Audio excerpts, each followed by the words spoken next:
What if healing wasn't a luxury, but a foundation of every revolution? You cannot carry the weight of the world on your shoulders if no one is helping you hold it. Today we meet Esset Samatova, psychologist, human rights strategist, and poet, whose work weaves trauma healing into the very fabric of social change. Your well-being is a part of the movement, and if we want to build a better world, we need you, not just surviving, but whole.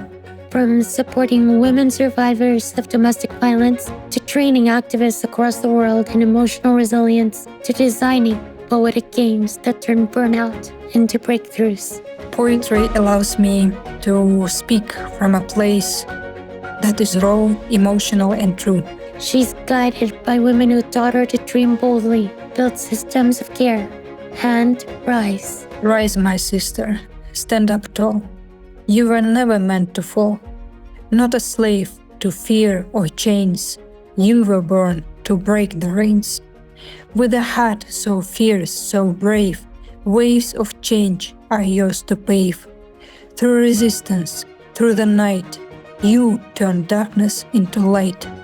Hand in hand, we lift, we fight, stronger still in shared insight. Smart and bold, we claim our space. Sisters, builders, change we chase. So march ahead, don't step behind. With fire and wisdom intertwined, the world will shift, just make them see. A sister's strength sets nations free. This is the voice of transformation, soft, strong, and steady. Welcome to Women as Agents of Change. This is Esset Samatova. Hi, everyone. I wanted to welcome all of you to the Women of Agents of Change podcast series. I am your host, Liza Florida, and the podcast series is brought to you in partnership between the International Peace Bureau and 8 Billion Podcasts. And today, I am thrilled to present one of our women agents. Her name is Esset Samatova. So welcome, Esset, to the Women of Agents Change podcast series. How are you doing? Fine. Thank you for inviting me, Lisa. So excited about this podcast, and I think it's such an honor for me to be here. Yes, the sentiment is equally felt, and Esset and I have had many opportunities to connect and learn about our story. So I'm really, I feel really honored, equally honored to be able to share not only her story, but all the women of Agents of Change. So what I'd like to do, Esset, is jump in here.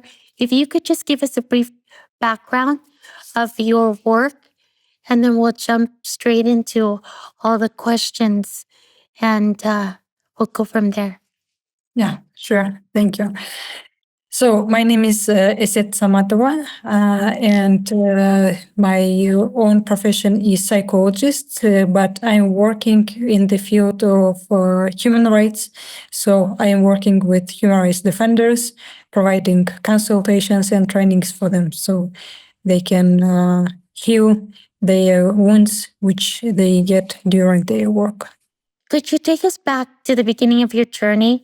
What inspired you to pursue your career in psychology? Yeah, I think that I've always been fascinated by the mystery of inner world, and my archetype. I think the main part of my archetype picture is seeker or explorer, and the human psyche is full of so much questions, death, and hidden truth.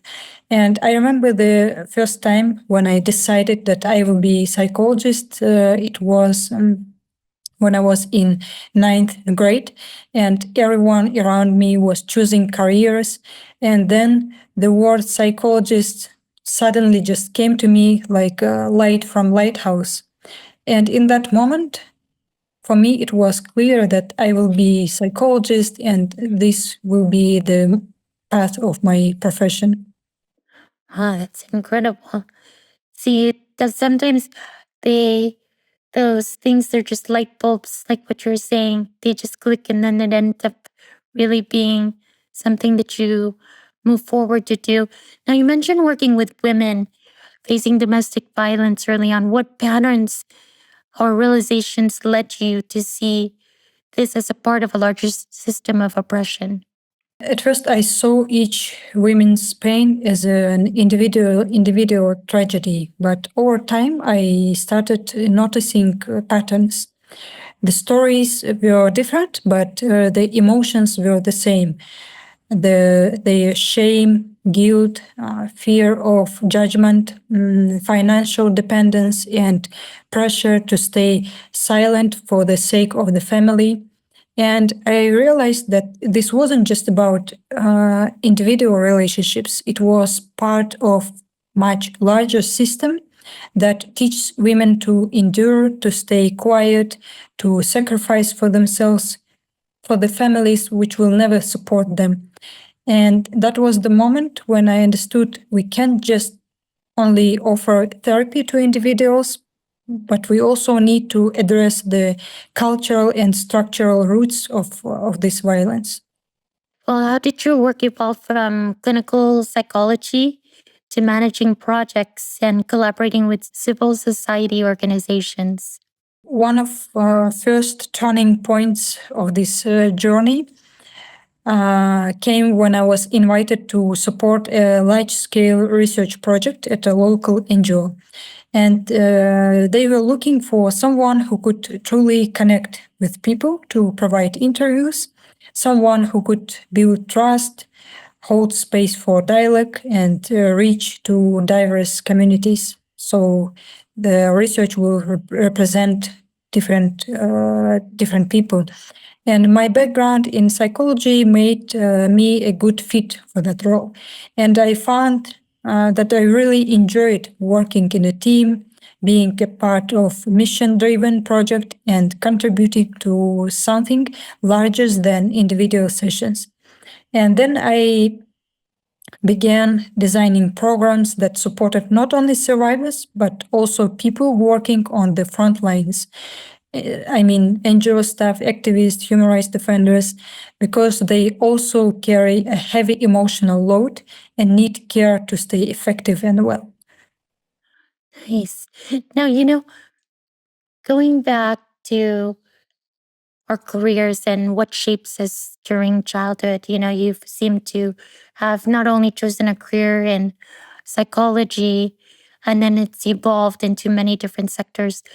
But one of the things I always do with my podcast guests is I usually always take them back to their background. Now, you said in ninth grade, a light bulb went off and you knew that you were going into psychology. But sometimes also at a younger age, there are different influences. And specifically because this is the Women of Agents of Change, one of the things that I've noticed with many of the women is that they've had women who have shaped and inspired them. And you've said that there are two women who deeply influenced your path. Could you tell us about your Aunt Rugged and how she shaped your vision? Yeah, but first I would like to mention that so many women were participating in shaping my destiny, in shaping my professional and shaping me personally. But here, as I said, I would like to mention just two women. One of them is my Aunt Roquette. She was an extraordinary woman. And I think that I could speak about her endlessly, but if I had to choose one word, I would say that she was my spiritual mother. Because her support and belief in me shaped the course of the scenario of my life. And from young age, she saw something in me, maybe some potential, gifts, or kind of inner fire. And she did everything she could to help me access the best education, the best opportunities, so I could grow up into the person she knew I could become. And she was a remarkable woman herself. As one of my friends says, she was a true rebel, but not in a reckless way, but in a deeply free and fearless way. And she taught me not to conform to limitations, not to shrink myself to fit expectations. And she gave me permission through her own example to be strong, to be ambitious, to dream boldly, and to live with an inner sense of freedom. Unfortunately, she passed in 2018, but still the light of this person, the light of these incredible women still warms my heart. Wow. You know, he said we have something in common, and I don't believe that I shared this with you when we first met, but my mother passed away in 2018. And she's been the woman that has deeply, of course, inspired me, and the work that you see before you today, my courage to step forward and do this work. And so I'm really finding that a lot of the women that I'm aligning with, most especially after her death, are deeply inspiring women who have been inspired by other strong women who have taught them to move forward with great courage. Now, you said that there are two women. Would you like to share the other one? As I mentioned earlier, my aunt was determined to give me the best possible education. And thanks to her, I was accepted at a gymnasium led by Mariam Galayeva. And I studied there for 7 years up until I entered the university. But Mariam Galayeva, why I mentioned her? Because she wasn't just a school director. She was founder, visionary, and architect of the entire space. She built a school that didn't just teach subjects, it shaped leaders. And we came in as ordinary children, and we left with a strong sense of purpose, responsibility, and belief that we could contribute meaningfully to society. And the school provided everything a young person needed to grow: arts, science, sports, and dozens of extracurricular clubs. There were, for example, annual scientific conferences, festivals, and competitions. Our students went out to speak at international forums and win academic Olympiads, which was extraordinary for a region with such limited resources. And what touched me most was her personal dedication. Her care was never just an administrative. I still remember how after graduation she personally called to ask me why a few students from our class hadn't gotten into university, because she wanted to help. She wanted them to get higher education. And even after we finished school, she continued to support us, helping with the job placement and opportunities. And I know that many of former gymnasium students are now working in the school, being teachers or part of the school team. And I consider her as a true leader, devoted, highly professional, and deeply engaged. She led with quiet strength, never seeking attention, but always showing up with integrity and vision. And to this day, I believe that the true scale of her influence and the depths of her contribution remain underestimated. She didn't just run a school. I think she raised generations of leaders, thinkers, and change makers. And I'm deeply grateful to her and carry her legacy with deep respect and pride. Wow, that was so beautifully put. I do believe that there is something to say about this, the quiet strength of many women. Sometimes in your later years, you start to understand that even your presence alone, when it's embodied, speaks volumes. And that sometimes there are those women that pick that up just energetically. I'm feeling like I've come into a more grounded and settled period of my life where I feel that I can hold and embody a lot of that truth without having to directly speak it. Um, and so I'm glad that you have those two guiding lights in order to take you forward.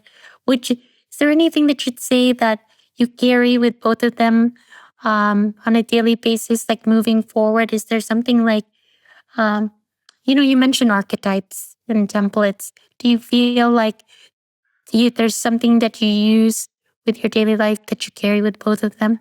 Yeah, I think I took much from them in personal and professional way. From my aunt, I took so much for my soul, my ability to believe, to dream without limits, to be emotionally strong no matter what life brings. She taught me to she taught me that it's not only safe to be ambitious but necessary when you feel called to create change. And from Mariam Galayeva, I learned what it means to build something that lasts, how to create projects that quietly but powerfully shape entire generations. And she showed me that true leadership lies in building systems of care, of growth, and opportunity, not for recognition, but for the future. Yeah. And see, this is where it takes you now. So I just wanted to share with the audience. You see the two women that have inspired Esset and moving her forward. And now, where you'll see this played out is through her global work. Now, I'd like to go into that because now that we have a better understanding of what shapes you and who inspires you and what you move forward with, um, could you share with us a little bit more about your United Nations experience? What was it like participating in the UN Minority Fellowship? Participation in the United Nations Minority Fellowship was a truly unique experience for me, both personally and professionally. On a personal level, it gave me the chance to connect with people from ethnic, linguistic, and religious minorities from all over the world. And many of us still in touch today, and this sense of global solidarity still stays with me. And there is something powerful about building relationships with people who share similar struggles, even though we come from different contexts. And professionally, it was my first opportunity to see how international human rights mechanisms really work, not just in theory, but from inside. And I learned so much by observing the processes and seeing how different actors engage with them. Now, Isaac, can you tell me how did that experience shift your perception of the international human rights mechanisms? Before the fellowship, I had mostly seen international mechanisms from the outside as something structured, idealistic, formal.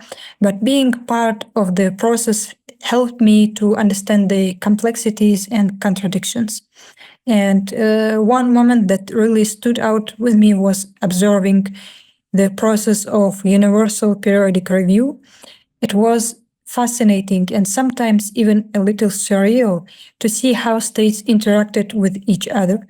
There were clear reflections on political agendas, alliances, and national narratives. And it made me realize that even in highly formal settings, human rights are always entangled with politics, and that understanding this dynamic is crucial if we want to make these systems work more effectively. You speak both of the potential and the limitations of global institutions.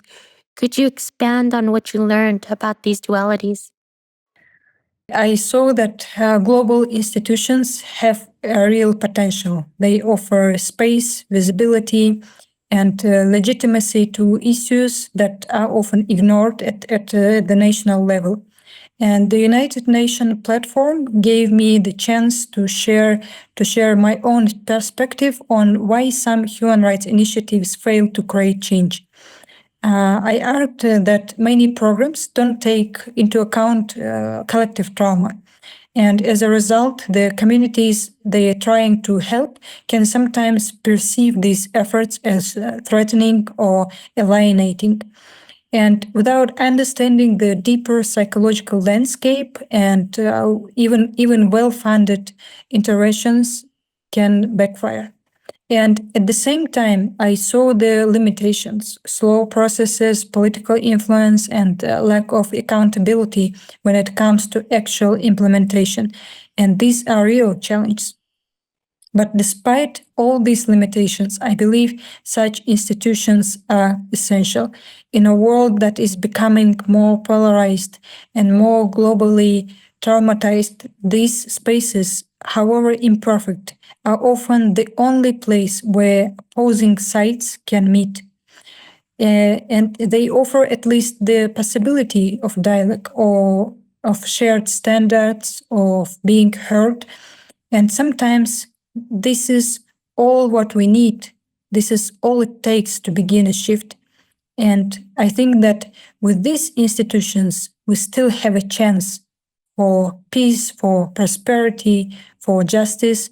But without these institutions, to be honest, I can't see any chance.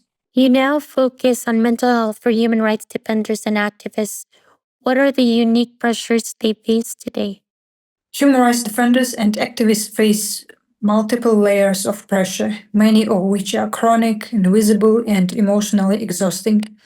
And they deal first with external threats, legal persecutions, harassment, surveillance, even physical danger, and they also face internal challenges, constant moral responsibility, survivor's guilt, burnout, and the feeling that what they are doing is never enough. And additionally, many activists come from the very communities they are trying to protect, so their personal trauma and professional mission often overlap. And there is rarely a clear separation between their work and their life. And they also operate in environments of high expectation but low support. And people, for example, admire their courage but forget that they are just human. And from many people, they are expected to be tireless, selfless, and emotionally bulletproof. And when they break down, there is a little space for them to be held or to get help. That's why I believe that mental health isn't just a luxury for activists. It's a condition for effectiveness and for consistency of their work. And you cannot carry the weight of the world on your shoulders if no one is helping you hold it. No, that's absolutely correct. We've all experienced that.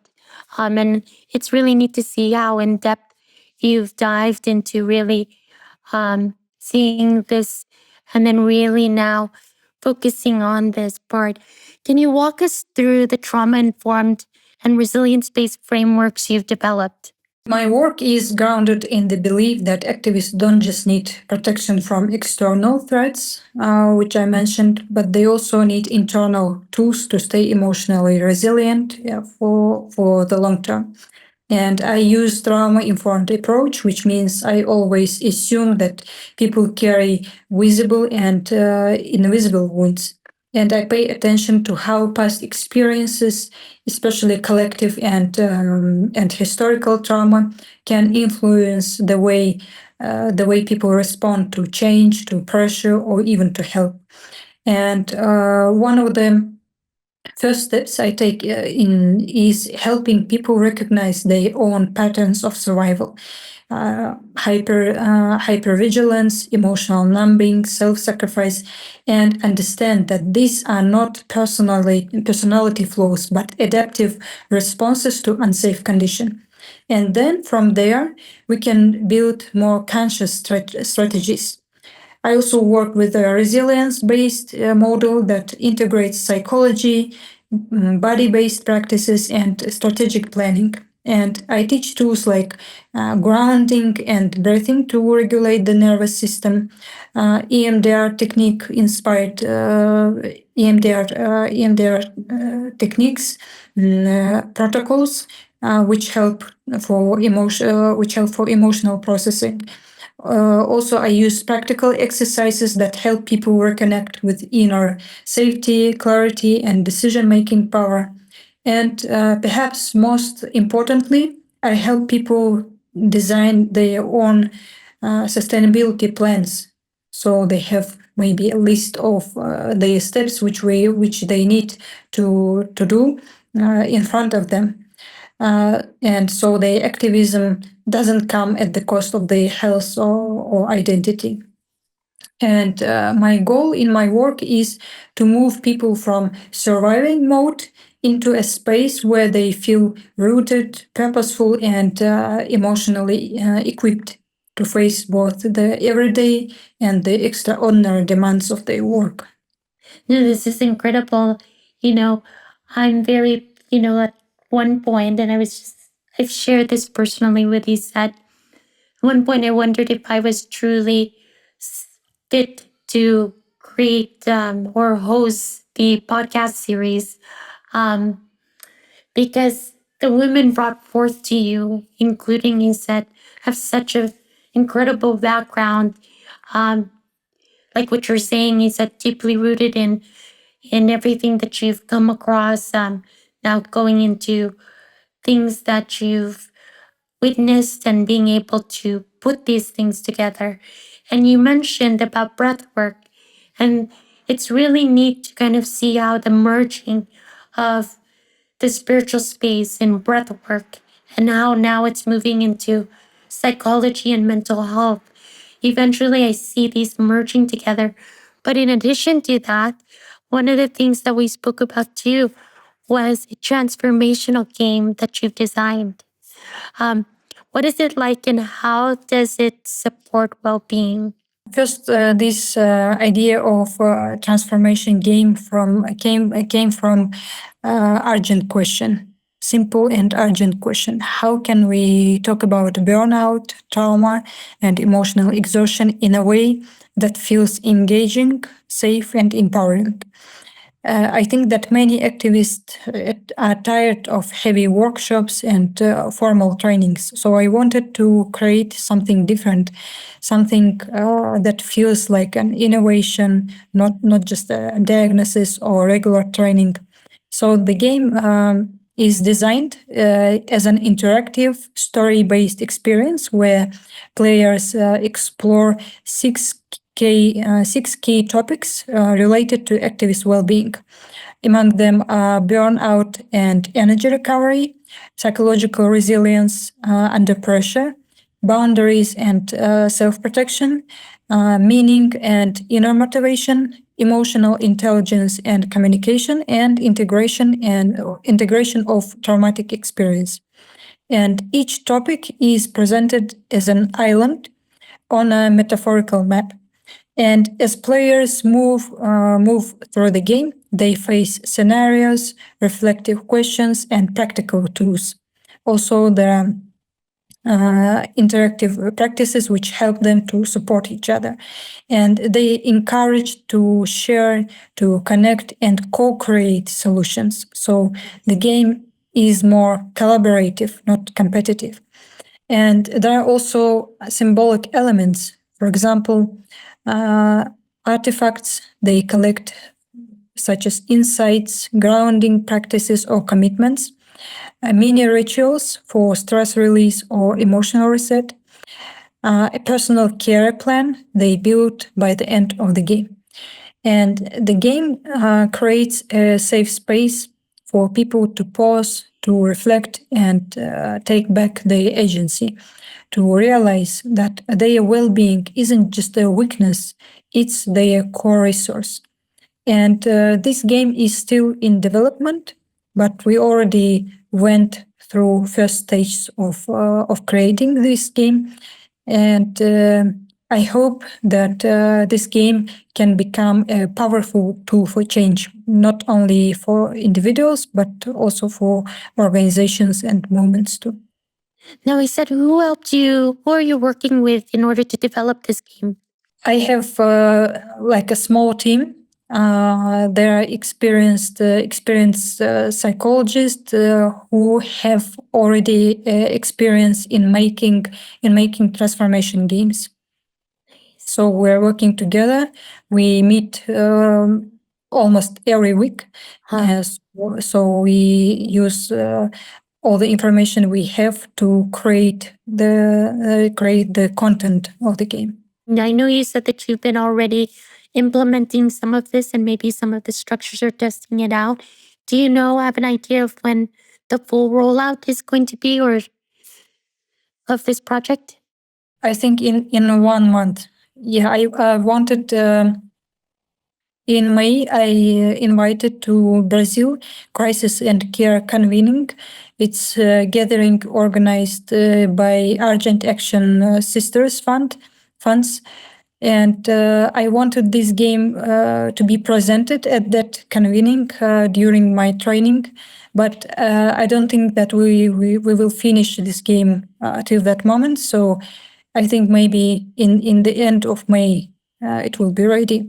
Why why I prefer to take more time? Because I wanted this game uh, to be of high quality and to be addressing all the key topics, key challenge, psychological challenge of activists. So it means at the same time we need to make it involving, so people would be engaged, would be interested in the process. So that's why we need not only content, not only good practices, exercises, but also some techniques, some game practices which will involve people and to keep them interested from the start till the end of this game.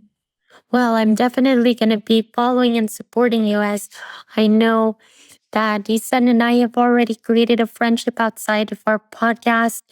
And what I'll do is for any of the audience members who are very interested in this particular, I'll stay in touch with Isan as many of these episodes roll out.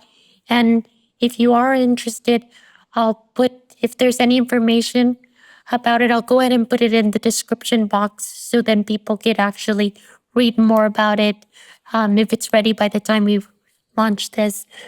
But one of the things that I wanted to say is, you know, many people have asked me how I do multiple projects and how I do it. And yet I've met actually 8 incredible women here that's presented in the podcast series um, who are not only deeply embedded in their work and their professions and then creating a game, but they're also tied to other projects. Could you share with us a little bit more about this Cedar project and what your hopes for impact are on that? This project, Isida project, this idea to create this project came to my mind this year. I've been working in the NGO sector more than 10 years. So I think I accumulated a lot of knowledge, skills, and information which I would like to share with people and make this useful for them. So this Isida project was born out of everything I've seen and felt while working with activists, with human rights defenders, and people on the front lines of social change. And over the years, I realized that while there is growing awareness around burnout and mental health, there is still a lack of accessible, trauma-informed, and culturally sensitive tools, especially for those doing high pressure, emotionally intense work. And right now, the project is still in its early stage, and I'm building the foundation and planning to develop it more fully once I secure the necessary funding. But the vision is clear. I want this project to become a space for mental health literacy, emotional empowerment, and practical tools, a place where people can learn how to take care of themselves without guilt and lead change with a grounded and sustainable place. And I hope that I believe that mental health is part of collective liberation. And my hope is that this project will help bring that message into more movements, more communities, and more language. Yeah, you've got quite a few projects on your hands, he said. I feel like there's going to be an intersecting of all of it between the games, the Zeta project. I find that especially even in my own work, even though they seem like separate projects, they all eventually merge. And then it creates an even bigger project or a movement, like what you were saying. And so I'm holding the space for the success of all of your projects. And I definitely know um, that you're definitely going to be elevated onto a more global scale in being able to put this work out.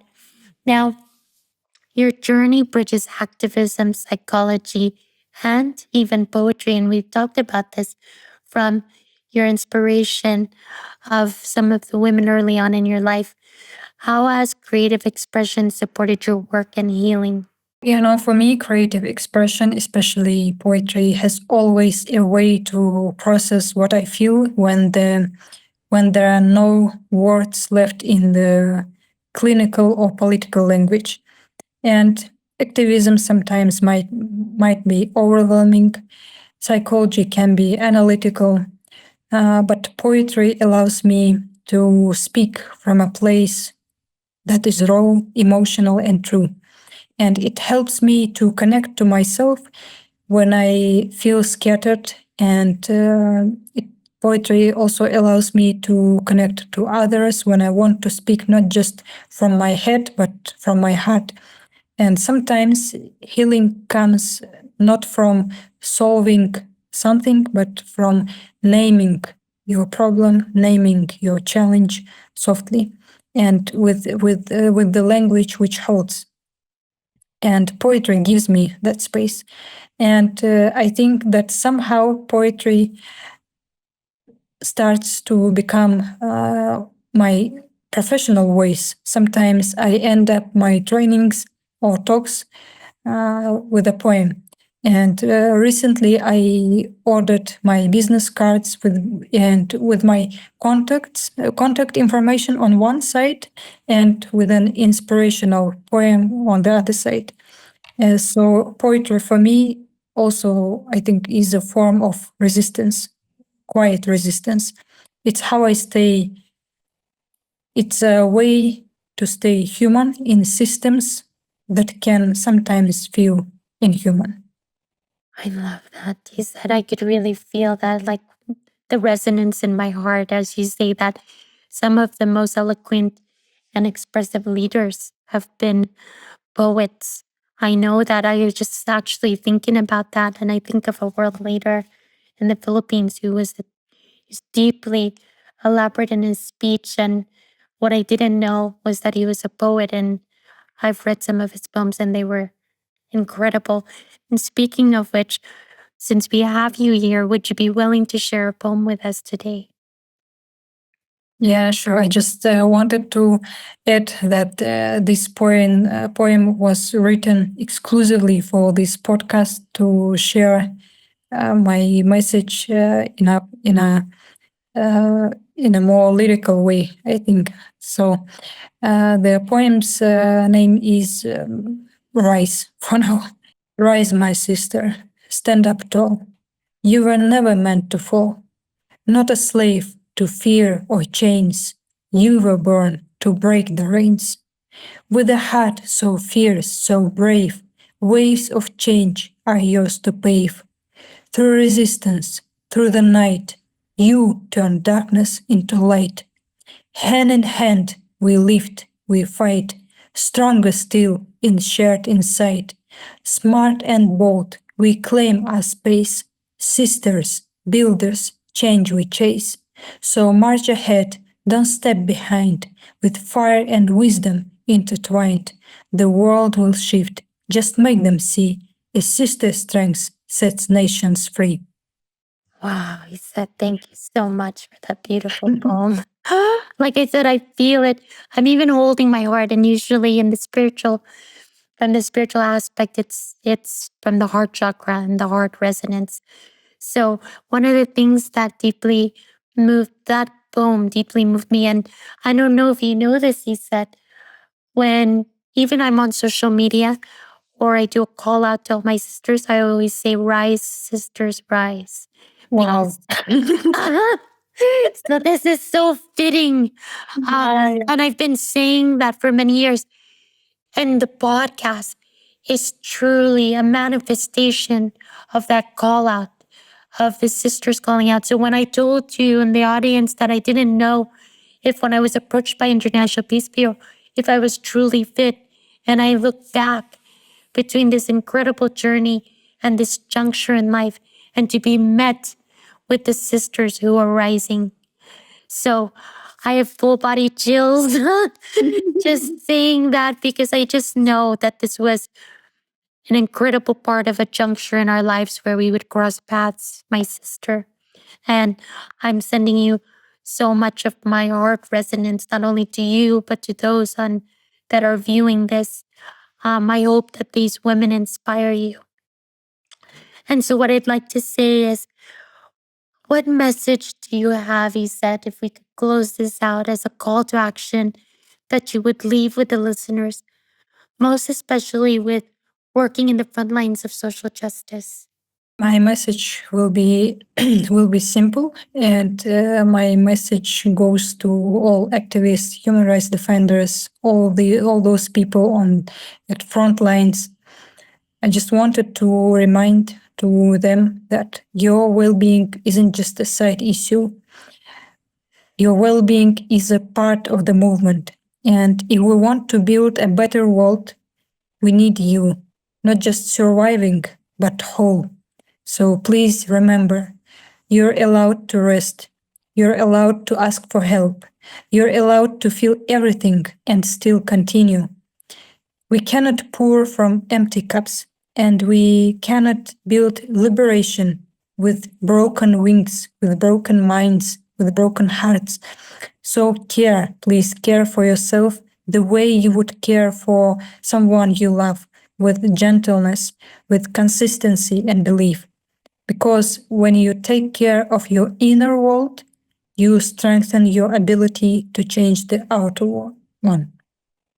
Ah, that's absolutely beautiful. And I share that same sentiment with you, he said.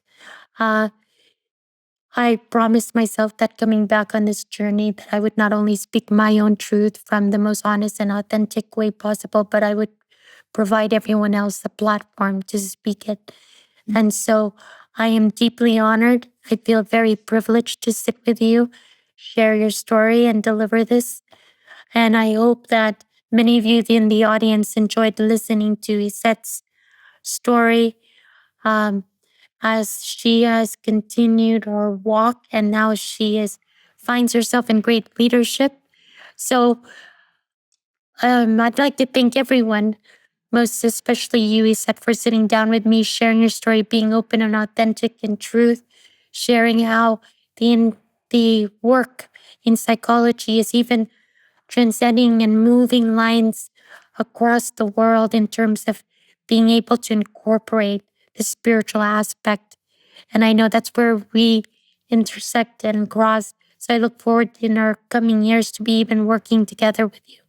So, to the audience members, thank you so much for tuning in to this special episode with Esset Samatova. Feel free to check the description links, as I will put all of her links to her social media and any of the projects that she's working on. And let's come together and support each other. So thank you for tuning into this special episode, and we'll catch you on the next one.